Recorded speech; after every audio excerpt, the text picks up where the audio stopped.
What's up, mountain bikers? I'm Coach Adam. It's February, and we are 15 weeks out from BC Bike Race. Now, if you've been training solid for the last few months since fall, good news is you're in good shape to keep progressing. If you're just finding your groove now, you got a lot of work to do in the next couple months to make sure that you have the most fun at BC Bike Race. Now, in many places, especially here in BC on Vancouver Island, it's starting to look like spring, and this can be an awesome month to build. But we also have to exercise a little bit of caution. It's a month where we can start building volume, start to extend our intensity sessions, but it's also a time where it's very tempting to do too much too quickly. So let's talk about training and then talk about some of the pitfalls that I've seen many athletes encounter in this time of year. So really think of February as a bridge month. We're transitioning from the winter foundations into spring specific fitness. Right now, the goal should be to raise the ceiling with your intensity and build durability without blowing up your recovery. So this isn't about hero workouts this month. It's about setting up the next 8 to 12 weeks.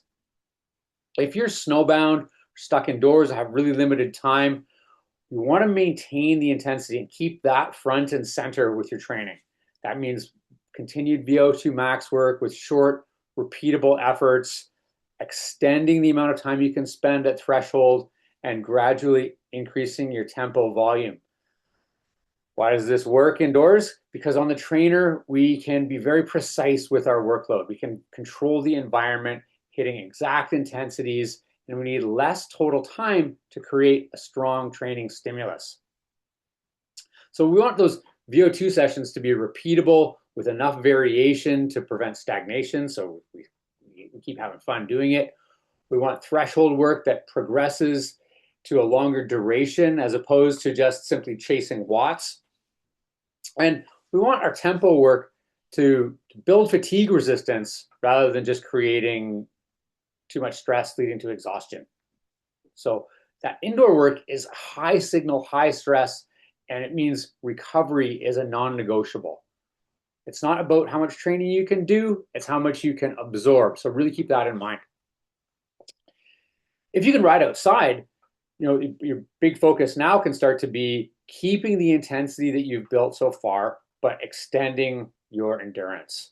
So preserving the hard stuff, maintaining the quality of the VO2 efforts and the threshold efforts, those still stay in the plan, but we're going to extend the duration of our longer rides, build the amount of time we're spending in zone 2, creating that oxidative stress that's going to lead to the mitochondrial development, that capillary density, really building that endurance and making our body more efficient.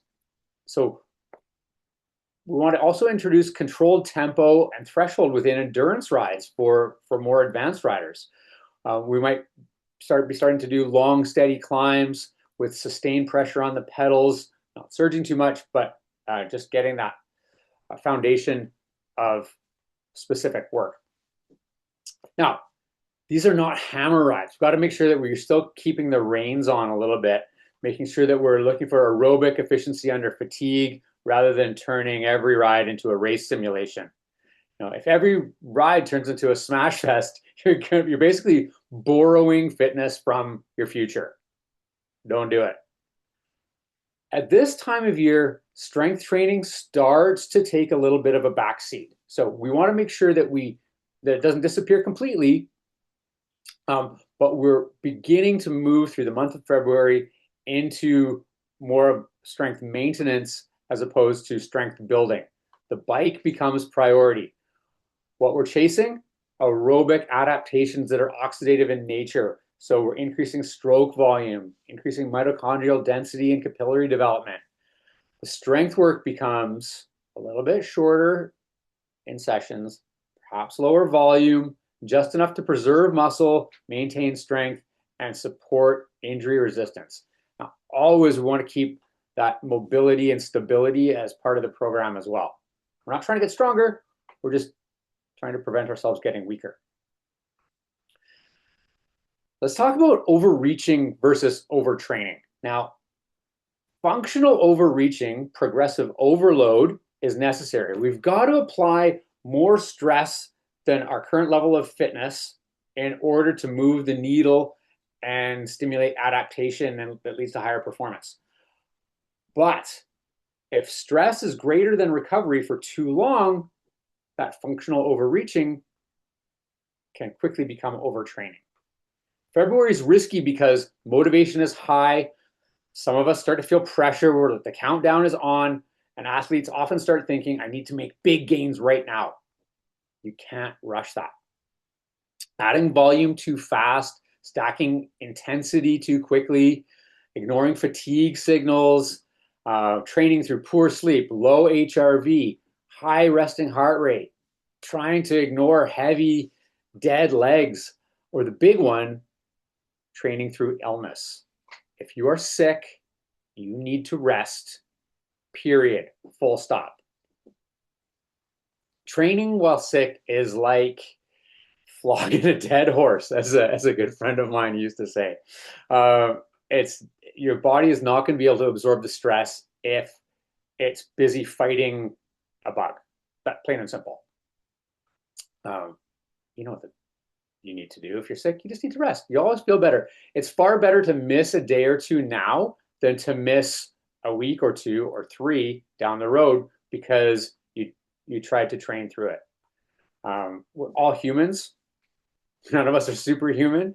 Some of us may seem to be at times, but if you're sick, rest. That's it. So it's, again, I'm going to say it again. It's not about how much training you can do. It's about how much you can absorb. So missing a day or two, if you need a little extra recovery, that's okay. Right? Pushing through fatigue becomes very costly down the road. A small step back in February beats missing weeks in March or April. Consistency is better than big hero sessions or monster workouts. And the work will compound as long as you let it. So stay focused, stay positive, listen to your body, and have a great month, everybody. I'm Coach Adam. If you want to reach out, I'm here. You can find me on Instagram at Coach Adam Walker, or you can shoot me an email at info@thecyclingco.com. If you like this and you want more insights into training, check out my Club Shred program. We have a Monday weekly call where we talk about all aspects of training. We bring in experts in fields like mental performance, nutrition, and strength training. We've got a video log of all those Monday calls that you can go back and learn about every aspect of riding. It's a great resource for you. So hit me up if you're interested. Happy training, and the countdown is on. So stay focused. Thanks.